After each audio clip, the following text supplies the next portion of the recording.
Welcome to Route 664, the road to human kindness. I'm your host, Les Winston. Today we have a very special guest joining us, Jonathan Gudema, a lawyer who's the founder of Plan Giving Advisors. With over 2 decades of experience in the field of plan giving, Jonathan helps nonprofits build successful plan giving programs and better connect with their donors. He's also the author of Plan Giving, the blog that is on his website, and he's the founder of the Plan Giving Bootcamp webinar series. We are so excited to have him here with us today to share his insights into the world of plan giving. So let's get the show on the road and welcome Jonathan Gudema. It's going to be a great ride. Thank you, Les. It's my pleasure to be here with you. Nice to meet you. So plan giving is something, maybe I have some listeners out there who want to know what plan giving means.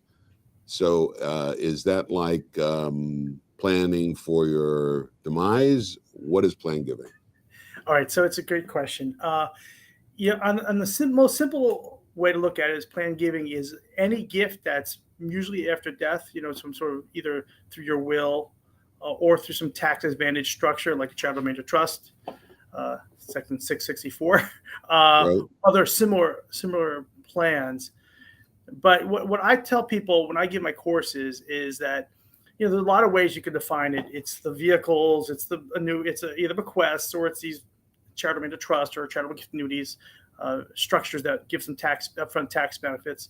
But what I tell people is what plan giving really is an aligning of values. When an individual realizes that they're not going to be here forever, there is an aspect of mortality. And they're looking for institutions that are going to perpetuate the values that are important to them. So how does the plan giving fit into that? In other words, what is it? What are we actually planning for? What is going to happen? Well, these are really after death gifts. I mean, that's the real issue is, this is people who are mainly nonprofits, and I'm looking at it from a nonprofit perspective. And I know this is an audience, maybe more of an advisor perspective, but for the nonprofits, our goal is to make sure that our prospects realize that this is another opportunity for them. They can make annual gifts, they can make bigger gifts, campaign gifts, but we also want them to consider us, this is for my clients, we want them to consider our nonprofits as for the legacy gift. In other words, to have a longer impact on the charitable entity. Yeah, and usually it's after death. Usually most of these gifts don't reach the nonprofits till after they pass away. So it's a different type of gift. You usually don't look at a planned gift to do an immediate impact. You look at it. Right. That was my point. I guess that it's forward looking. That you're asking the donor to be forward looking with the way that they plan to support a charity. Correct. That was the bargain. That's the bargain that the IRS, that the Congress gave us in 1969 in Section 664, which we talk about all the time on the program, that it's a tool of planned giving where you can leave a legacy at the end of your life. So do you find that nonprofit organizations are actively pursuing planned giving? Is it something you have to twist their arm to do? So, what is this? What's the issue that you're dealing with when you're working with a nonprofit? Yeah, so on the higher end, I mean, the larger nonprofits, the more established universities, and the larger organizations, Nature Conservancy, Salvation Army, big places like that are extremely invested in planned giving, and the revenue at these organizations is probably 20 to 30% from planned giving dollars. Some of it's huge. So on the high end, there are the big organizations have invested in it for 20 or 30 years or more, and they're seeing the results. Right. On the low end, which is typically my clients, are organizations that are 20 years behind the ball and just starting out. So the challenge I find is that I'm mostly working with startup planned giving programs and usually limited staff resources, and they're paying me to help them, but I have to push them to get things out, to get the marketing in place, to get the conversations going, to get whatever infrastructure is needed. That's my job. That's why I'm building into my contract with the nonprofits. Right. So you work with smaller nonprofits because most smaller nonprofits don't really have the background or the experience to deal with longer term gifts. I guess you out there and who are listening are wondering, how does a nonprofit organization continue for all the years that it does?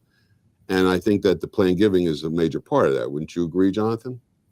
Yes, yeah. If you ask me where endowments have come from, let's say in university world, they come from planned gifts. They come mostly through bequests. All these huge endowments, Harvard had years ago had over $30 billion endowment.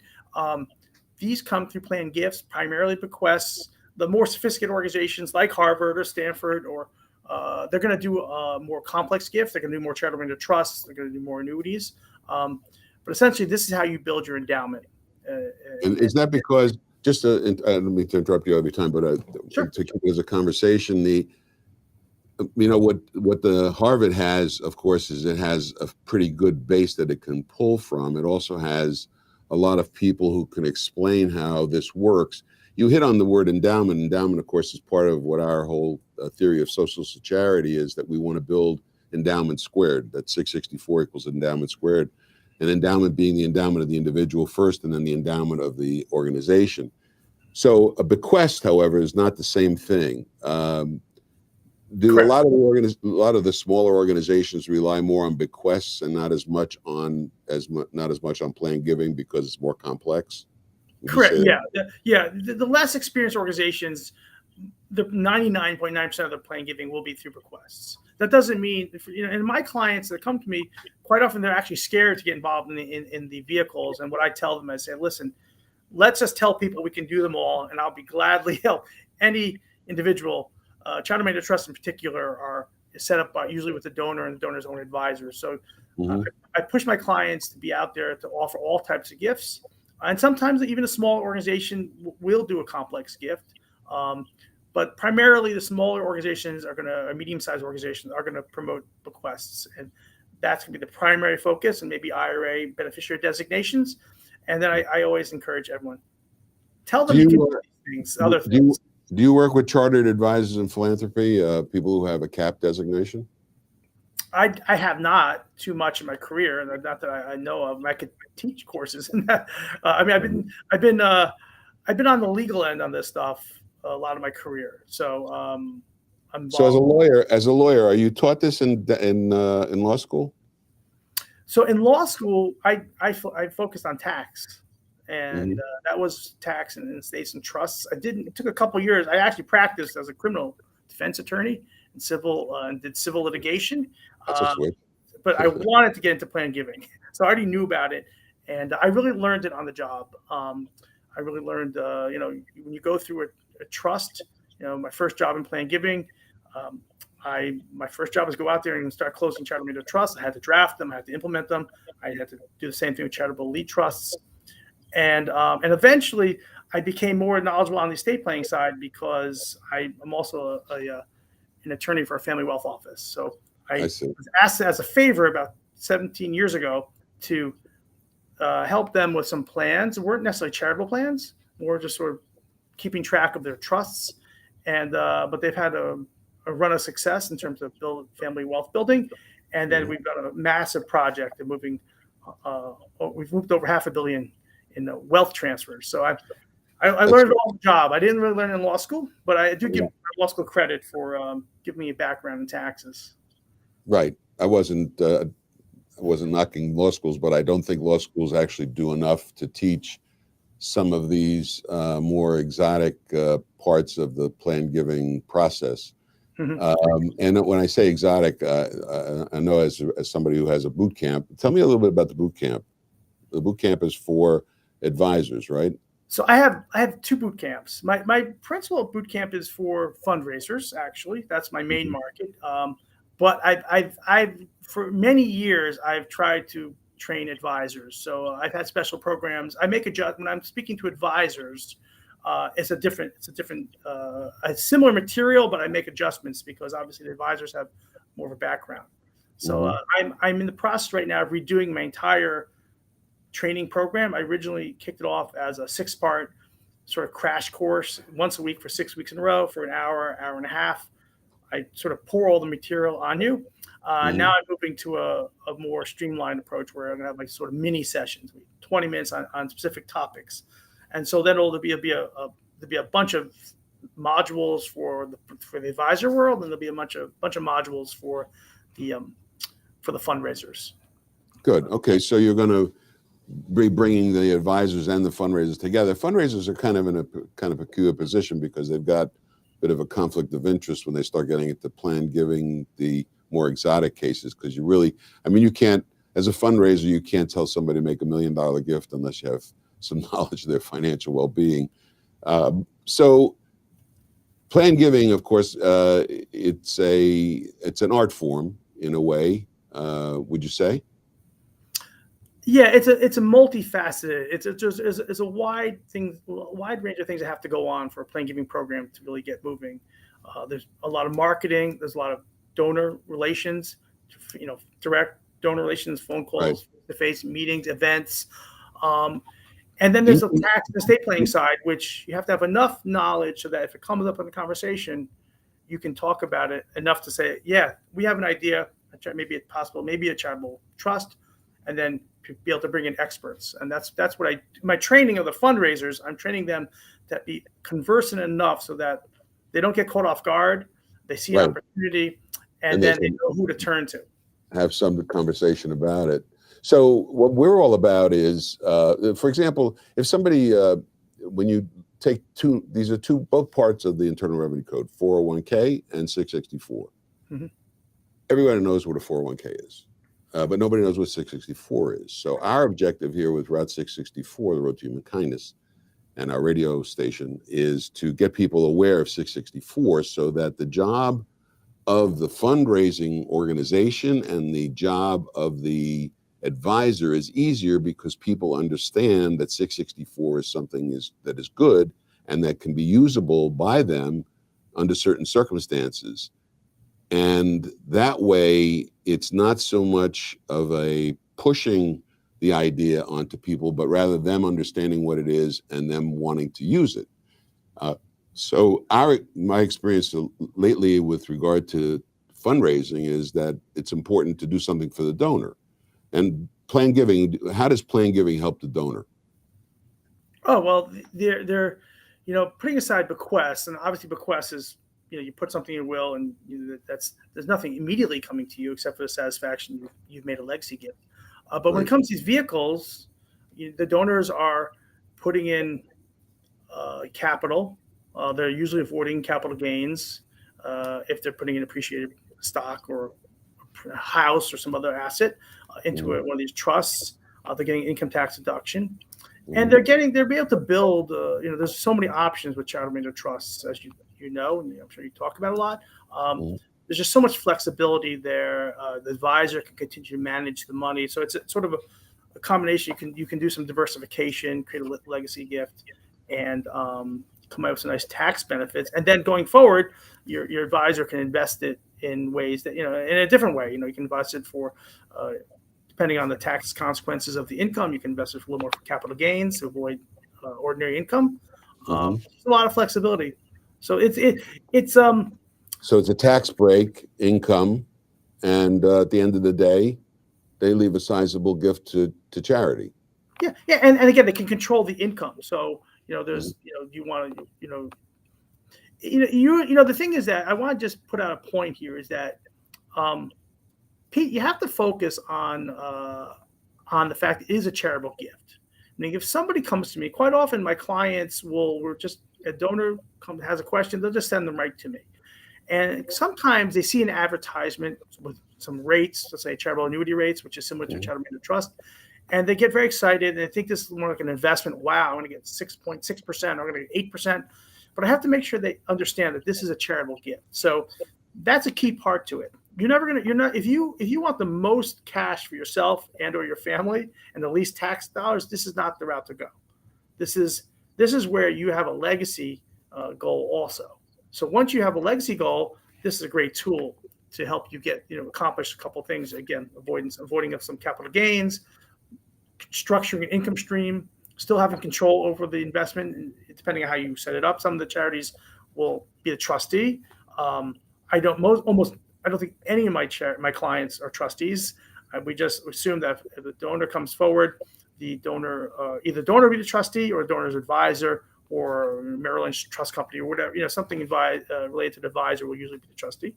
Right.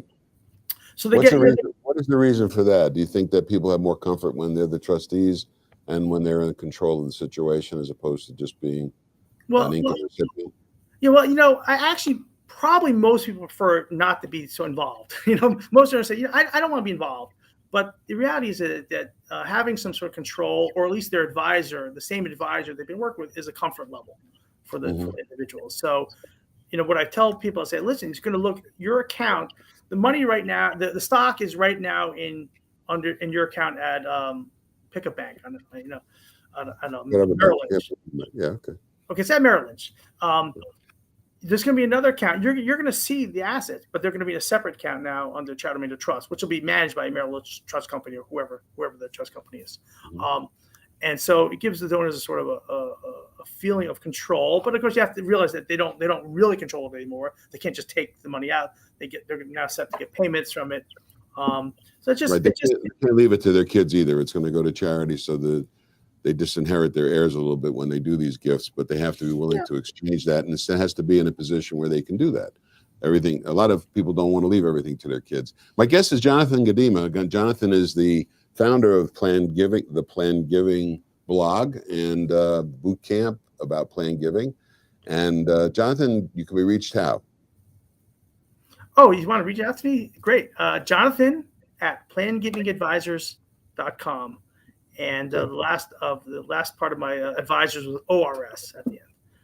That's the best way to reach me, through email, or you can go to the Planned Giving blog, which is my website, www.plannedgivingadvisors.com, and there you can also find contact info.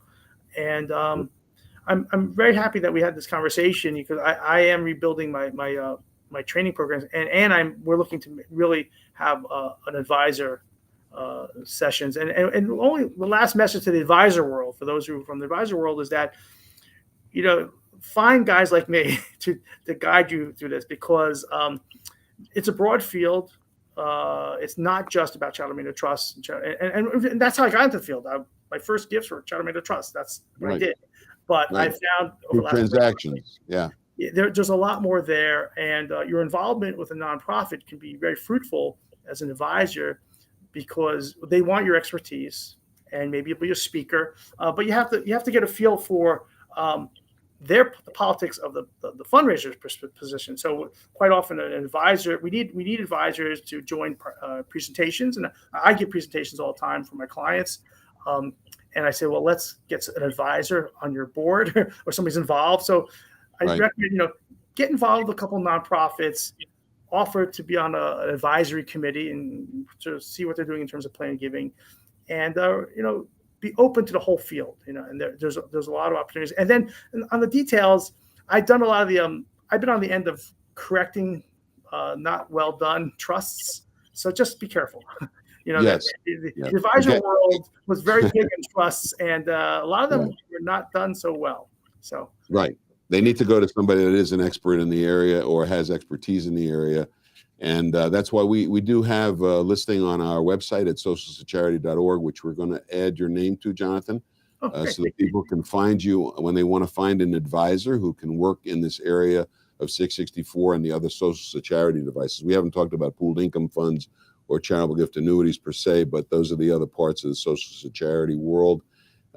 So our objectives are aligned, and we certainly appreciate finding other advisors in the country who understand how to use those sections of the tax code and help their clients do a better job with their planning and planned giving as most important in our conversation today. Jonathan Gudema, thank you for joining us on Route 664, the Road to Human Kindness. Okay, thank you for having me. Thanks a lot, John. We've got best-selling authors. You are going to start to uncover all the layers that are covering your genius. And some of the world's top leadership experts. We have structured a mastermind program that is very unusual and it is very powerful. Robin Sharma at noon. Your creativity will soar, your productivity will be epic, your impact will be legendary. You will be the best in the business, and you will not only achieve remarkable things, but you're going to feel sunsets. You'll feel a connection to people. You'll feel for what's going on in the world, and that will make you a world changer in your own unique way. Robin Sharma at noon at 4 p.m. It's a Blaine Bartlett. exploration of what it takes to be a highly effective leader in today's fast-changing environment. Best-selling author, executive, and leadership coach. And if you've been liking what you've been listening to on these Soul of Business podcasts, how does one become a leader that can keep connection to the soul of business? Blaine Bartlett at 4 p.m. Look forward to seeing you there. So you need to tune in daily at noon on Route664.org to gain knowledge from the mentor of titans for over 27 years.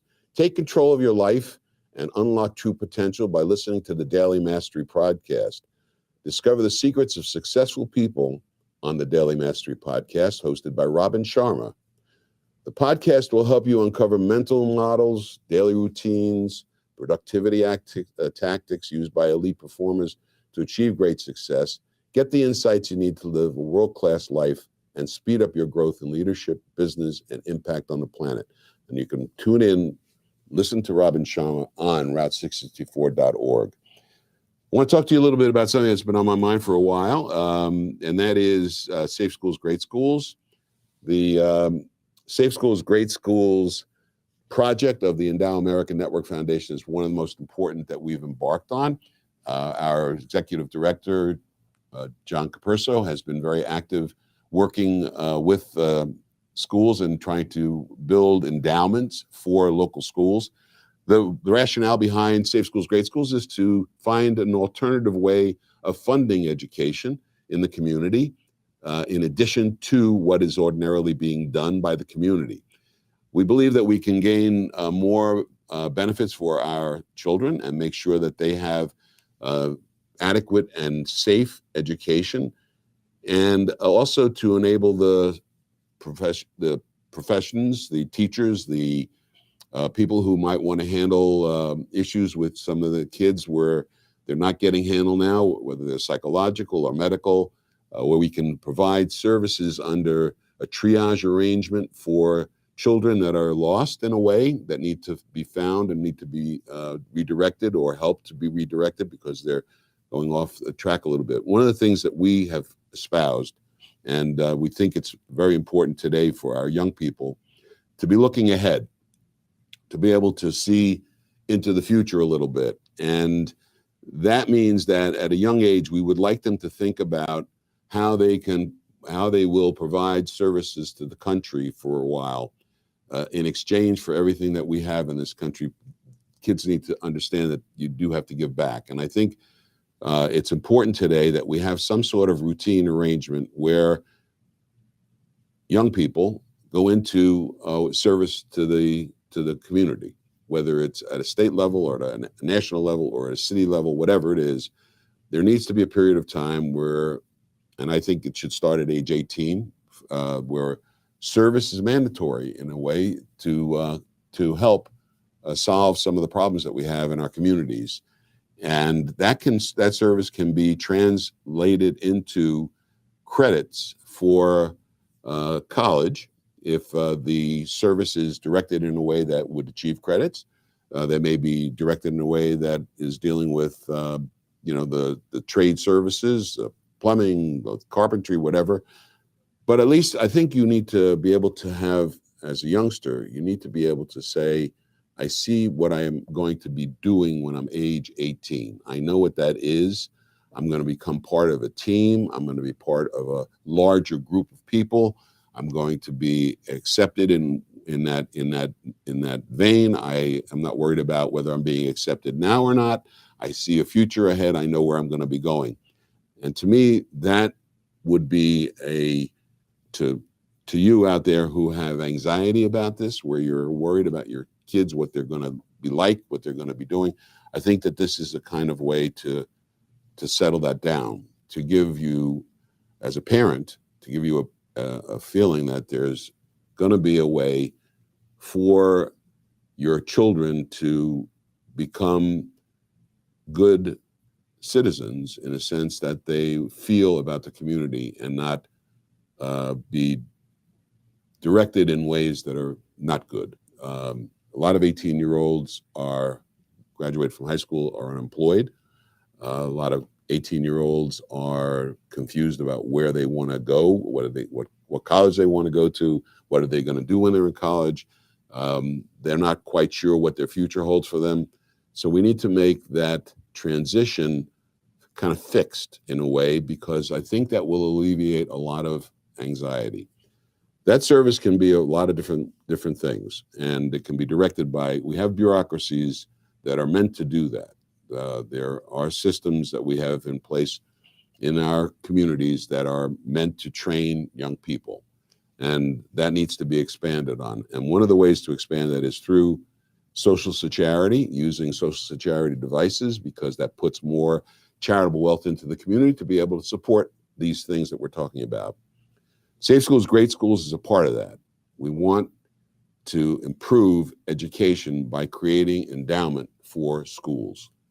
Every school can have an endowment, whether it's an elementary school or it's a college. There's no difference between Harvard and any other school. If you feel like you want to support your alma mater, your high school, if you feel that the